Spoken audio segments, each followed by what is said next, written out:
सत साहिब। प्यारे ज्ञानी पुरुषों, आओ हम सब मिलकर परमपिता परमात्मा से प्रार्थना करें कि हे मालिक परमपिता परमात्मा, पूरी दुनिया को शांति दो, सब जगह खुशी अमन चैन हो, हर जीवन जीना सीख जाए और सबके घरों में खुशियों के नाद बजे। तो प्यारे ज्ञानी पुरुषों, कल की क्लास में आपने सुना चुनौतियों के बारे में। जो चुनौतियों को देख के डर जाते हैं वो वहीं रह जाते हैं, और जो चुनौतियों का मुकाबला करते हैं वो आगे बढ़ते जाते हैं। तो आज जरा उसके लगता ही आगे सुनिए कि आप झुकना सीखो। अगर आपने चुनौतियों से लड़ना सीख लिया और आगे बढ़ना सीख लिया तो ज़रा झुकना भी सीखो। अगर तुम झुकना सीखोगे तो सब तुम्हारे आगे झुकेंगे, और अगर तुम लड़ना सीखोगे तो सब तुम्हारे से लड़ेंगे। लेकिन झुकना किसके आगे है ये हमें समझना होगा, और लड़ना किससे है वो भी हमें समझना होगा। अगर ये हमें दोनों बातें समझ आ जाती है तो हमारे रास्ते एकदम से साफ सुथरे हो जाएंगे। आपने कभी देखा है नदियों को, सरिता को? नदियां ऐसे कल कल करती बहती जाती है, ये पहाड़ों से आती है। जब पहाड़ों से आती है तो बड़े बड़े पत्थर हैं वो टकराते हैं इनसे, और ऊपर जब चलती हैं तो ऊपर से पानी जब आता है तो उसमें रेत भी मिली हुई होती है। और जो ही पानी नीचे आ गया यहाँ और नदी नालों में बंट गया तो यहाँ पर आने के बाद वो बिल्कुल साफ सुथरा हो जाता है। इस प्रकार चुनौतियों से मुकाबला करते हुए हम अपने जीवन को गुजारते हैं तो हमारा जीवन बिल्कुल निर्मल हो जाता है। और जब निर्मल हो जाता है तो वो इंसान झुकता है सबके आगे। लेकिन किसके आगे झुकता है वो, इसके बारे में हमें जानना है। झुकता है तो वो सत्य के आगे झुकता है, असत्य के आगे नहीं झुकता। कोई जबरन कह दे ऐसा आपको ऐसे किया जाएगा, ऐसे किया जाएगा, झुक लो, नहीं। लेकिन जहाँ पर सत्य होता है वहाँ पर झुकना पड़ता है। और लड़ें किससे? लड़ना किससे है? लड़ता है अपने आप से।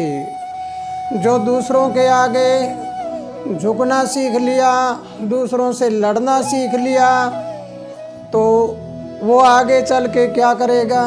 अपने आप के अंदर की लड़ाई उससे नहीं होगी। प्यारे ज्ञानी पुरुषों, मेरी इन बातों का अर्थ आपको बड़े गौर से समझना है कि हर इंसान झुकता है, लेकिन वो कहता है मैं नहीं झुकता किसी के आगे। ये वृक्ष है, इसके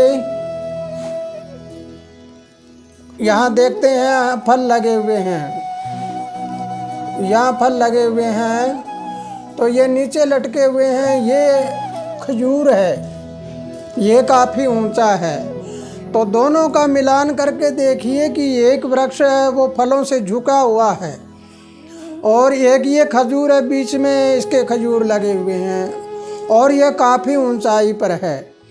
तो आपको सोचना है अपने आप से मिलान करके, और कहना है कि कहे मैं नहीं झुकता, लेकिन तुम झुकते हो। तुम्हें पता नहीं लगता कि मैं झुक रहा हूँ या नहीं।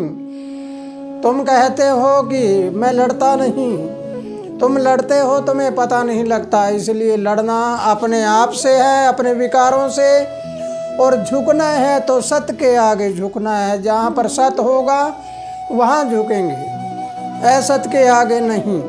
फिर ये सब बातें हो जाए तो अपने आप का मिलान करना है खजूर से। खजूर से देखें ऊपर फल तो बहुत दूर लगे हुए हैं, क्या इस खजूर के पेड़ पे कोई आम आदमी ऊपर चढ़ सकता है? नहीं चढ़ेगा वो। और इनसे तो नीचे से फल तोड़ के भी खा सकता है, टूटे हुए भी खा सकता है। इसलिए हमें अपने आप में समझना होगा कि तुम बड़ा हुआ तो क्या हुआ, जैसे पेड़ खजूर, और ये चढ़े तो मेवा चाख ले, नहीं पड़ते के चकनाचूर।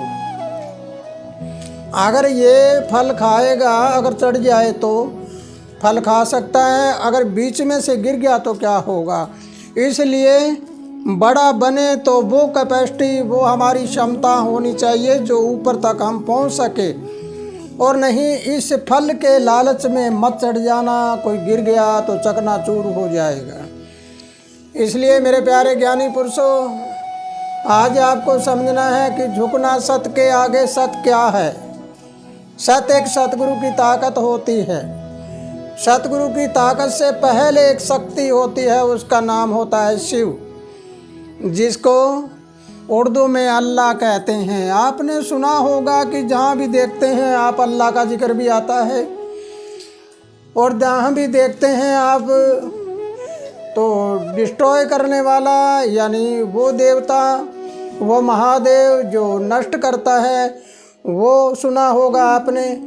इस प्रकार अल्लाह या शिव, उससे आगे चलकर हम सतगुरु की ताकत के आगे आते हैं।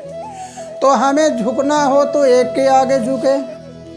अगर हम अनेकों जगह झुकते चलें तो फिर क्या होने वाला है, फिर तो बनने वाला कुछ नहीं। इसलिए मेरे प्यारे ज्ञानी पुरुषों, ये फल भी आपके लिए है, ये फल भी आपके लिए है। अगर तुम सत्य का फल खाना चाहोगे तो ये काफ़ी ऊंचाई पर है, और उससे थोड़े नीचे वाले खाने चाहोगे तो ये नीचे हैं। लेकिन ये ज़रूर याद रखना, ये खजूर किसी के खेत में है, ये आम किसी के खेत में है, इसका मालिक कोई और है, इसका मालिक कोई और है। और तुम अगर जाकर इससे फल खाना चाहोगे, हो सकता है वो मालिक आ जाए और मालिक आपको कहे कि हम नहीं खाने देंगे, फिर क्या होगा। इसलिए आज हमें सोचना है कि धन वही होता है जो मेरे पल्ले अपने पास है, और ज्ञान वही होता है जो मेरे दिमाग में है। अगर किताबी ज्ञान हो, मेरे पास किताबें ना हो और मैं कहीं चला जाऊं और वहां जाकर कोई प्रश्न उत्तर आ जाए तो मैं भागूंगा कि वो किताब देखें, वहाँ पर वो ग्रंथ देखें, वहाँ वो इतिहास देखें, तो क्या देखेंगे। अगर वो इतिहास यहाँ पर हो तो फिर क्या होगा। इसलिए फल खाएं तो अपने ही लगाए हुए खाएं। अगर लड़ें तो अपने ही अंदर अपने विकारों से लड़ें। अगर झुकना हो तो अपने अंदर सत है उसके आगे झुकें। अगर हाथ भी फैलाना है तो उसे एक परमपिता परमात्मा के आगे फैलाइए। बंदे को बंदा देकर एहसान करता है, लेकिन परमात्मा देकर कभी एहसान नहीं करता, वो तो सब के लिए बराबर देता है। तो इसलिए मेरे ज्ञानी पुरुषों, अगर ये बात आपको समझ आई है तो झुकना सीख लो, दुनिया तुम्हारे आगे झुक जाएगी। तुम हंसना सीख लो, सब हंसते मिलेंगे आपको। तुम रोना सीख लो, कोई आएगा वो भी उदास हो जाएगा। इसलिए समय की पहचान करके अभी आपको जानना है कि अब कलयुग में सतयुग आया है, ये संगम युग है। इस सतयुग की पहचान आपको करनी है, क्योंकि आपको सत्य के आगे झुकना है। सत्य ही सतयुग होता है।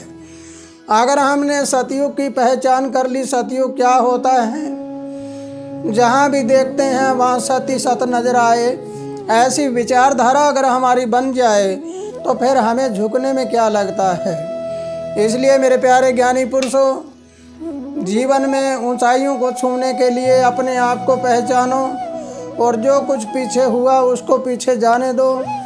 आगे आने वाला है उसकी आस मत करिए, आशा निराशा होती है। और मौके का जो मिला है उसके लिए प्रभु का धन्यवाद करिए कि हे मालिक परमपिता परमात्मा, जो आपने दिया वो बहुत कुछ दिया, बहुत कुछ दिया, और दिया है तो मेरी क्षमता के अनुसार दिया। क्षमता से ज़्यादा अगर मिल जाए तो मेरे पास रहेगा नहीं। जैसे क्षमता के बिना हम अगर खजूर पे चढ़ जाएं तो फिर क्या होने वाला होता है। इसी प्रकार क्षमता से ज़्यादा अगर हमें कोई वस्तु मिल जाए तो वस्तु भी नहीं रहेगी।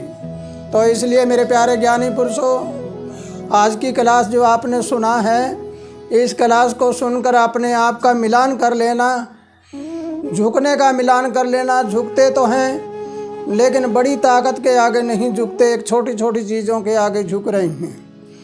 हाथ फैला रहे हैं बड़ी चीज़ के लिए नहीं, हम छोटी छोटी चीज़ों के लिए हाथ फैला रहे हैं। लड़ रहे हैं तो हम बड़ी चीज़ के लिए नहीं, छोटी छोटी चीज़ों के लिए लड़ रहे हैं। इसलिए आओ हम सब मिलकर एकता करें, और एकता में बड़ी ताकत होती है। जब एक बुहारी होती है, बुहारी की सींखें हैं, और उन सींखों को एक रस्सी से बांध दें तो वो क्या बन जाता है, वो कचरा निकालने वाला बन जाता है, कचरे की सफाई करने वाला बन जाता है। अगर वो रस्सी को तोड़ दें तो क्या होगा, फिर वो समय ही कचरा बनकर तुम्हारे सिर पे चढ़ जाएगा, तुम्हें बुरा लगेगा। इसलिए कचरा मत बनने देना, प्रेम की रस्सी में सबको बांधे रखो, भाईचारा बढ़ाओ, और तुम भी जियो और दूसरे को जीने दो। तुम आगे बढ़ो और दूसरों को भी आगे बढ़ने दो, ऐसी हमारी विचारधारा हो। तो इसी के साथ प्यारे ज्ञानी पुरुषों, खुशहाल रहो, आनंद करते रहो। प्रभु सबको सतबुद्धि दे और सबको अच्छा जीवन दे। सत साहे।